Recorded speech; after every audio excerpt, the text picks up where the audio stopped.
नमस्कार, सुपरश्री the vision में आपका स्वागत है। भारतीय संविधान को हम कंप्लीट कर रहे हैं और आज का जो हमारा लेक्चर है वो है भारत के उपराष्ट्रपति के बारे में। इससे पहले हमने भारत के राष्ट्रपति के बारे में कंप्लीट कर लिया है। आज हम भारत के उपराष्ट्रपति के बारे में पढ़ने वाले हैं। यहाँ से भी प्रश्न बनने की संभावना बनी रहती है। तो सबसे पहले शुरू करते हैं आर्टिकल अनुच्छेद 63। देखो, आपको पता है भारत का जो उपराष्ट्रपति होगा वो कौन से आर्टिकल के अनुसार होगा? आर्टिकल 63, अनुच्छेद 63 के अनुसार भारत का एक उपराष्ट्रपति होगा। ठीक है। और ये जो व्यवस्था है भारतीय संविधान में, ये कहां से ली गई है? अमेरिका के संविधान से। कहां से ली गई है ये?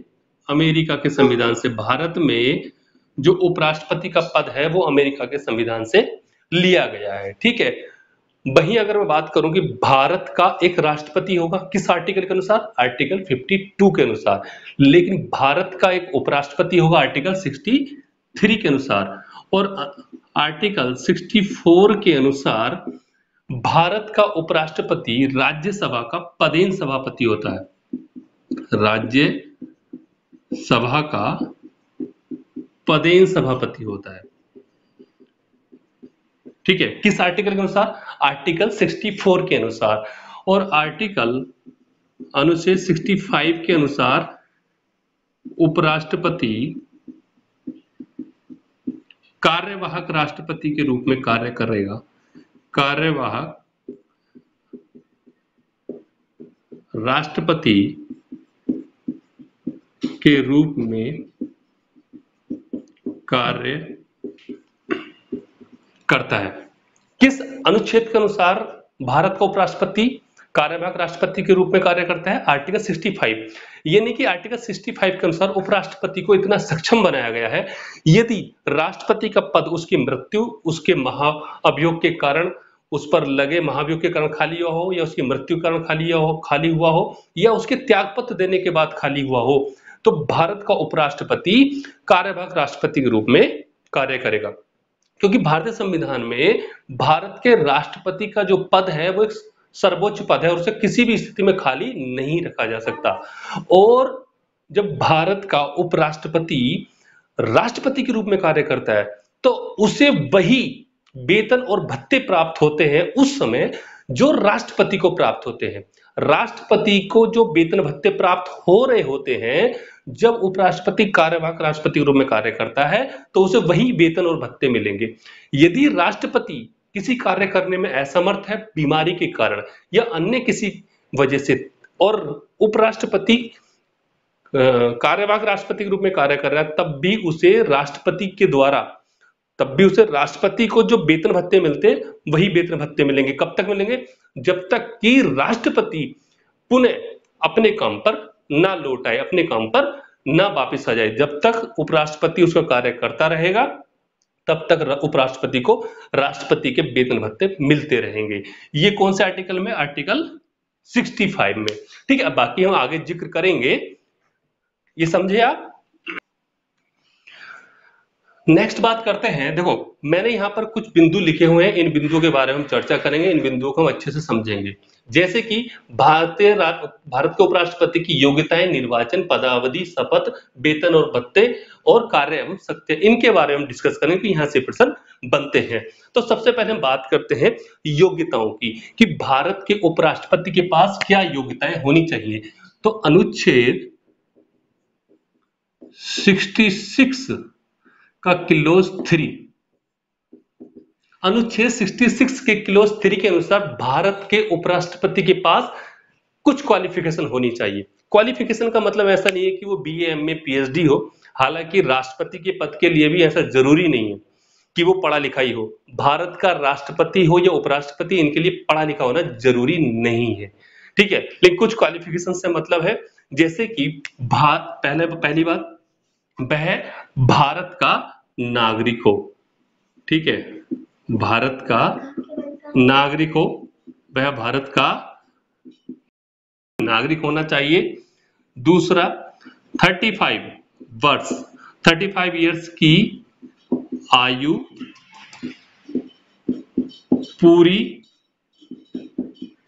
होनी चाहिए। 35 ईयर्स यानी 35 वर्ष की आयु उसकी पूरी होनी चाहिए। ठीक है, 35 वर्ष की आयु पूरी होनी चाहिए। तो भारत को उपराष्ट्रपति के लिए वो जो है आवेदन कर सकता है, पहली बात। दूसरी बात, राष्ट्रपति और उपराष्ट्रपति के मामले में क्या है कि राष्ट्रपति को 50 प्रस्तावक होते हैं, 50 प्रस्तावक और 50 अनुमोदक, लेकिन उपराष्ट्रपति के मामले में 20-20 का फार्मूला, यानी कि 20 प्रस्तावक और 20 अनुमोदक आपको होने चाहिए और आप इलेक्शन में खड़े हो जाएंगे। और ये कौन होंगे? जो आपके निर्वाचक मंडल में होंगे। निर्वाचक मंडल हम आगे बात करेंगे इसकी, ठीक है। 20-20 का यहाँ पर फार्मूला और राष्ट्रपति के मामले में 50-50 का फार्मूला है। उपराष्ट्रपति के पद पर कौन खड़ा हो सकता है? उपराष्ट्रपति के पद पर वह व्यक्ति खड़ा हो सकता है जो किसी लाभ के पद पर ना हो। लाभ का पद कौन सा है? लाभ का पद है जैसे कि भारत सरकार या राज्य सरकार के अधीन कोई स्थानीय प्राधिकारी या अन्य प्राधिकारी, वो लाभ के पद पर माना जाएगा, वो उपराष्ट्रपति के पद पर खड़ा नहीं हो सकता। लाभ का पद कौन सा नहीं माना जाता? संघ के मंत्री, राज्यों के राज्यपाल और राज्यों के मंत्रियों को लाभ के पद पर नहीं माना जाता। वो व्यक्ति इलेक्शन में खड़े हो सकते हैं, ठीक है। तो आर्टिकल 66 क्लॉज 3 के अनुसार उपराष्ट्रपति की योग्यताओं के बारे में बताया गया। नेक्स्ट बात करते हैं उपराष्ट्रपति का निर्वाचन। जो उपराष्ट्रपति का निर्वाचन है वो दिया गया है आर्टिकल अनुच्छेद 66 के क्लोज 1 में कि एक निर्वाचक मंडल होगा। निर्वाचक मंडल में कौन कौन होंगे? संसद के दोनों सदनों के सभी सदस्य, संसद के दोनों सदनों के सभी सदस्य निर्वाचक मंडल में होते हैं उपराष्ट्रपति के। विधानसभाओं के ना ही तो मनोनीत और ना ही निर्वाचित सदस्य वोट नहीं करते। और विधान परिषद के तो आपको पता ही है, विधान परिषद के तो ना राष्ट्रपति के चुनाव में और ना उपराष्ट्रपति के चुनाव में वोट करते हैं। यहाँ उपराष्ट्रपति के चुनाव में जो निर्वाचक मंडल है, जो इलेक्टोरल कॉलेज है, वो कौन कौन है? संसद के दोनों सदनों के सभी सदस्य, मतलब चाहे तो वो मनोनीत हो और चाहे वो निर्वाचित हो, सभी सदस्य एक निर्वाचक मंडल है और वो वोट देंगे। वोट किस प्रकार से देंगे?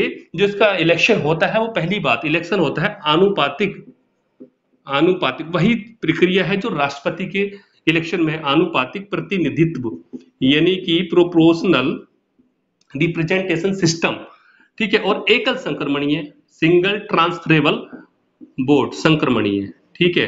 ये संक्रमणीय वर्ड याद रखो, ऐसा लगे कि जैसे संक्रमण हो गया तो याद रहेगा। और तीसरी बात जो महत्वपूर्ण है वो है गुप्त मतदान। जो होता है वो गुप्त होता है।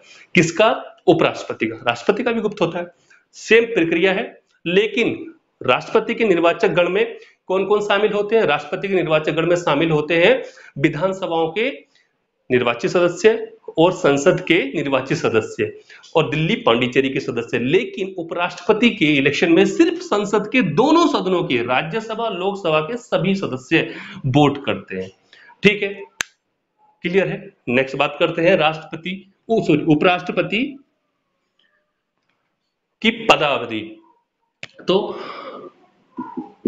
अनुच्छेद 67 के अनुसार उपराष्ट्रपति का कार्यकाल 5 वर्ष का होता है। कितने का? 5 वर्ष का। लेकिन उपराष्ट्रपति राष्ट्रपति को त्याग पत्र भी दे सकता है पहले भी। और यदि उपराष्ट्रपति के खिलाफ राज्यसभा कोई ऐसा आशय, इस प्रस्ताव को, ये ऐसे आशय का प्रस्ताव प्रस्तुत कर दे जिससे कि उपराष्ट्रपति को पदच्युत, यानी कि उपराष्ट्रपति को उसके पद से हटाने की प्रक्रिया है, उपराष्ट्रपति को उससे पद से हटाना है, ऐसा कोई प्रस्ताव राज्यसभा लेकर आए और लोकसभा उस प्रस्ताव को पास कर दे अपने साधारण बहुमत से, तो भी उपराष्ट्रपति का पद खाली माना जाएगा। लेकिन इसकी सूचना उपराष्ट्रपति को लगभग 14 दिन पूर्व देनी जरूरी है। कितने दिन? 14 दिन पूर्व देनी जरूरी है ये सूचना।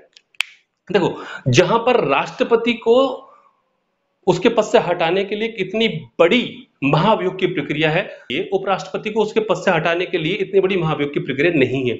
सिर्फ एक ऐसा आधार जिसे राज्यसभा अच्छा समझे या राज्यसभा उचित समझे और वो प्रस्ताव पारित कर दे और लोकसभा साधारण विधेयक से उसे प्रस्ताव को पारित कर दे, तो उस स्थिति में उपराष्ट्रपति को अपना पद छोड़ना होगा। क्लियर है? ये पदावधि है। वहीं आर्टिकल अनुच्छेद 68 क्या कहता है? देखो, अनुच्छेद 68 के अनुसार उपराष्ट्रपति के जो पदावधि है उसकी समाप्ति से पूर्व ही इलेक्शन कराने का प्रबंध किया गया, यानी कि जो 5 साल की अवधि है उससे पहले ही उपराष्ट्रपति के पद का निर्वाचन हो जाना चाहिए। लेकिन यदि किसी कंडीशन में उपराष्ट्रपति का पद उसकी मृत्यु से या उसके मतलब पद से हटाने से या त्याग पत्र से खाली हो जाता है, तो उस स्थिति में उपराष्ट्रपति का इलेक्शन यथाशीघ्र कराने का प्रबंध किया गया है। मतलब जिस प्रकार राष्ट्रपति का पद खाली होने में 6 महीने के अंदर अंदर इलेक्शन हो जाना चाहिए, उस प्रकार यहां पर 6 महीने का वक्त नहीं दिया गया, यहां पर सिर्फ यथाशीघ्र दिया गया। समय सीमा नहीं है, समय सीमा नहीं है कि कितने दिन में इलेक्शन होगा, सिर्फ जल्दी से इलेक्शन करा लिया जाए। ठीक है, यह है आर्टिकल 68। ठीक है, वहीं आगे बात करते हैं शपथ की। तो उपराष्ट्रपति की जो शपथ है आपको पता ही है, आर्टिकल 69। आर्टिकल 69 के तहत उपराष्ट्रपति शपथ लेता है जिसके अनुसार वो संविधान के प्रति निष्ठा और श्रद्धा भाव रखेगा, ऐसी शपथ लेता है। ठीक है, और जबकि राष्ट्रपति कौन से आर्टिकल में शपथ लेता है? आर्टिकल 60। ठीक है, और राज्यपाल 159। ठीक है, और उपराष्ट्रपति 69। और तीनों ही जो शपथ का उल्लेख है इस तीसरी अनुसूची में नहीं है, इनके लिए अलग व्यवस्था की गई है। ठीक है, आगे बात करते हैं हम उपराष्ट्रपति के वेतन और भत्ते। ठीक है, उपराष्ट्रपति के वेतन और भत्तों की बात करते हैं तो उपराष्ट्रपति को उसके पद का वेतन ही नहीं मिलता। क्यों? क्योंकि उपराष्ट्रपति राज्यसभा का पदेन सभापति होता है, उसे जो वेतन मिलता है वो राज्यसभा के सभापति का मिलता है। वर्तमान में वर्तमान में उपराष्ट्रपति का वेतन कितना है? 4 लाख रुपए। ठीक है, अनुच्छेद 97 के अनुसार उसे राज्यसभा, ये आर्टिकल जरूर देखते रहना, यहां से प्रश्न फंसते हैं। राज्यसभा के सभापति का वेतन मिलता है, सभापति का वेतन मिलता है। ठीक है, वर्तमान में कितने? 4 लाख। और उपराष्ट्रपति का वेतन भारत की संचित नीति पर भारित होता है, भारत की संचित निधि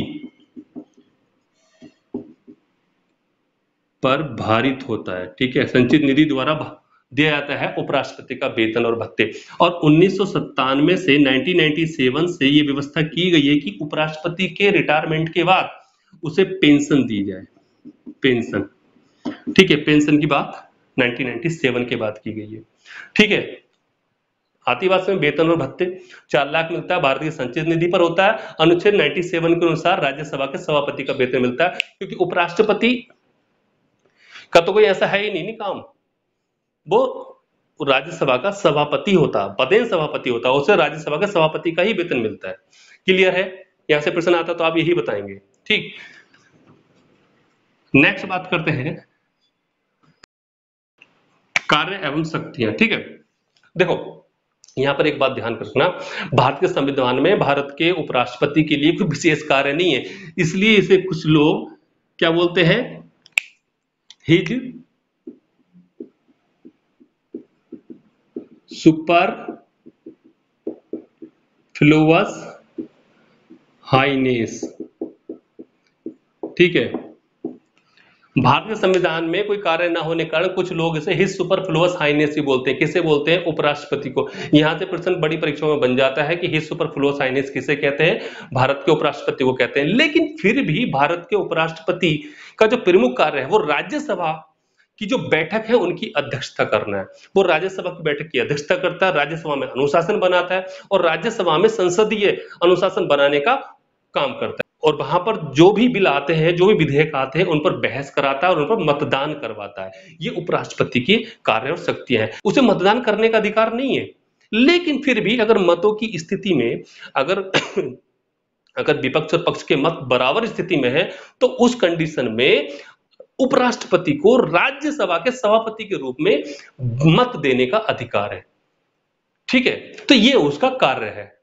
तो उपराष्ट्रपति के विषय में आपने जाना, आप इतना ही याद कर लो, यही भारत के उपराष्ट्रपति के बारे में है। तो मैं उम्मीद करता हूं आपको समझ में आया होगा। ठीक है, आप ये आर्टिकल्स देखना। तो आज के लिए इतना ही, मिलते हैं फिर नेक्स्ट वीडियो में। थैंक्स।